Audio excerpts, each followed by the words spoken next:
پاکستان کی پہلی پلاسٹک سڑک کا اسلام آباد میں افتتاح ماحول دوستی کی جانب ایک خوش آئند پیش رفت ہے۔ اس سڑک کی تیاری میں ری سائیکلڈ پلاسٹک کا استعمال کیا گیا ہے اور یہ کیپٹل ڈیولپمنٹ اتھارٹی CDA اور نیشنل انکوبیشن سینٹر کا مشترکہ منصوبہ ہے۔ اس سڑک کی تعمیر کے لیے تقریباً 10 ٹن پلاسٹک کی بوتلیں استعمال کی گئیں اور یہ ملک گیر پریکٹس کے لیے ایک عمدہ مثال ہے۔ اس سڑک کی کل لمبائی 1 کلومیٹر ہے اور یہ اسلام آباد کو ایک ماحول دوست شہر بنانے کے بہت سے اقدامات میں سے ایک اہم قدم ہے۔ وزیر داخلہ شیخ رشید احمد نے پاکستان کی پہلی ماحول دوست پلاسٹک روڈ کا افتتاح کیا۔ پاکستان کی پہلی ماحول دوست پلاسٹک سے تیار کردہ سڑک کی افتتاحی تقریب کے موقع پر میڈیا سے گفتگو کرتے ہوئے وفاقی وزیر نے کہا کہ پلاسٹک روڈ کی تعمیر سے خطے میں آلودگی کے پھیلاؤ کو کم کرنے میں مدد ملے گی۔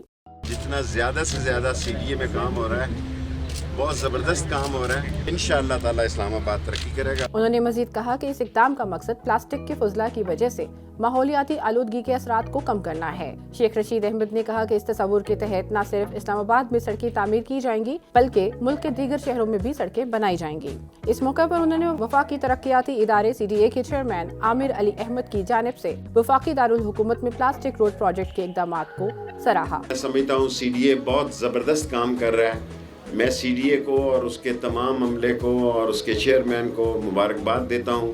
سحر خان APP نیوز اسلام آباد۔